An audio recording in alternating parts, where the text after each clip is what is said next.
Mention பண்ணி பேசுனது தவறு தான். அவர் சார்பாக நான் சாரி கேட்டுக்கிறேன்.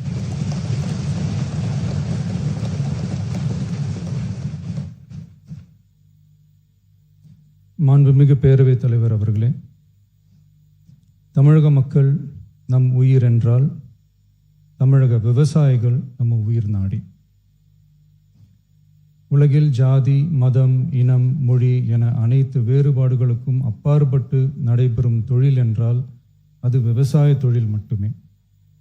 உலகின் ஒரு மூலையில் உற்பத்தி செய்யப்படும் விவசாய பொருட்கள் உலகின் மற்றொரு மூலையில் உள்ள மக்களின் உணவு தேவையை பூர்த்தி செய்கிறது.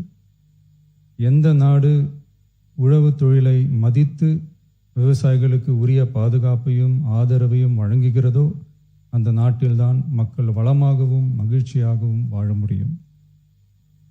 தமிழக வெற்றிக் கழக அரசு பல்வேறு நிதி நெருக்கடிகளின் மத்தியில் ஆட்சி பொறுப்பேற்றாலும் பதவியேற்ற 15 நாட்களுக்குள் விவசாயிகளின் கடன் சுமையை குறைக்க கடந்த 25/5/2026 அன்று குறு சிறு மற்றும் இதர விவசாயிகள் பெற்றிருந்த பயிர்க்கடனில் 50,000 ரூபாய் வரையிலான கடன்களை முழுமையாக தள்ளுபடி செய்ய ஆணை பிறப்பிக்கப்பட்டது.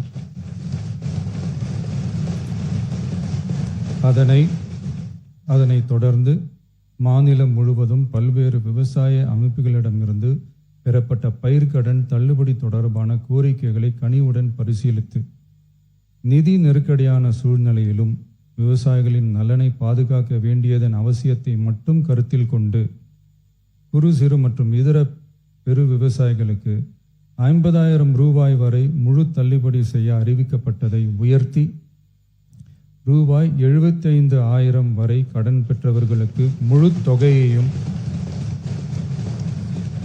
ரூபாய் 75,000க்கும் மேல் கடன் பெற்றவர்களுக்கு ரூபாய் 35,000 தள்ளுபடி செய்ய அறிவிக்கப்பட்டு அதன் மூலம் 14.44 லட்சம் விவசாயிகளுக்கு ரூபாய் 5,932.23 கோடி அளவிலான கூட்டுறவு பயிர்க்கடன் தள்ளுபடி செய்து 19/6/26 அன்று ஆணையிடப்பட்டது.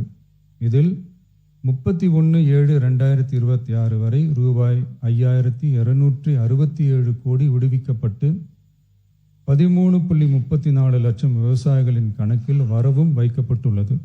இச்சூழ்நிலையில் மாநிலம் முழுவதும் உள்ள விவசாய சங்க அமைப்புகளின் பிரதிநிதிகள் பயிர்க்கடன் தள்ளுபடியை அதிகரிக்க வேண்டும் என்ற கோரிக்கையை முன்வைத்து கொண்டிருந்தனர். இதனைத் தொடர்ந்து 7/8/2026 அன்று விவசாய சங்கங்களின் பிரதிநிதிகள் மாண்புமிகு மூத்த அமைச்சர்கள் மற்றும் துறை செயலாளர்களுடன் நடைபெற்ற ஆலோசனை கூட்டத்தில் அவர்களின் கோரிக்கைகள் விரிவாக பரிசீலிக்கப்பட்டது.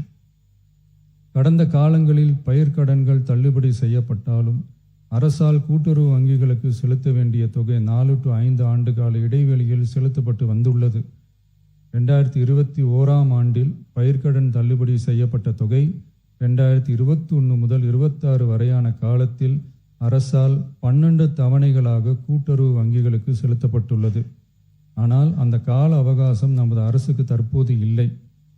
இந்திய ரிசர்வ் வங்கியின் 28/11/2025 தேதியிட்ட கடிதத்தில் அரசு கடன் தள்ளுபடி திட்டங்களுக்கான செயல்பாட்டு நடைமுறைகளின்படி பயிர்க்கடன் தள்ளுபடிக்கான முழு தொகையையும் அரசானது 45 முதல் 60 நாட்களுக்குள் கூட்டுறவு வங்கிகளுக்கு முழுமையாக செலுத்த வேண்டும் என்ற வழிமுறை நடைமுறையில் வந்துள்ளது. இந்த வழிகாட்டுதலின்படியும் தமிழ்நாடு அரசின் நிதிநிலை மற்றும் நிதி ஆதாரங்கள் ஆகியவற்றை கருத்தில் கொண்டும் இந்த இக்கட்டான சூழ்நிலையிலும் கூட்டுறவு வங்கிகள் மூலம் வழங்கப்பட்ட பயிர்க்கடன்களுக்கு பின்வரும் கூடுதல் தள்ளுபடியை வழங்கிட அரசு முடிவு செய்துள்ளது. 75,000 ரூபாய் வரை பெற்றுள்ள பயிர்க்கடன்கள் 100% முழுமையாகவும், 75,000 ரூபாய் முதல் 1 லட்சம் ரூபாய் வரை பெற்றுள்ள பயிர்க்கடன்களுக்கு அதிகபட்சமாக 75,000 ரூபாய் வரையும், 1 லட்சம் ரூபாய்க்கு மேல் பெற்றுள்ள பயிர்க்கடன்களுக்கு அதிகபட்சமாக 35,000 ரூபாய் வரையும் தள்ளுபடி வழங்கப்படும். இதன் மூலம் 75,000 ரூபாய் முதல் 1 லட்சம் ரூபாய் வரை பயிர்க்கடன் பெற்றுள்ள 2,38,264 விவசாயிகளுக்கு தலா 75,000 ரூபாய் வரை தள்ளுபடி வழங்கப்படும்.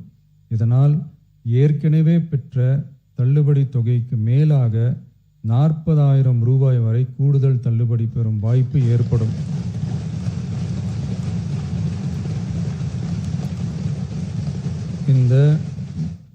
இந்த கூடுதல் பயிர்க்கடன் தள்ளுபடியால் அரசுக்கு சுமார் ரூபாய் 953.06 கோடி கூடுதல் நிதிச்சுமை ஏற்படும். இருந்தாலும் தமிழக விவசாயிகளின் நலனில்தான் நமது நலன் உள்ளது என்று கருதி சுமார்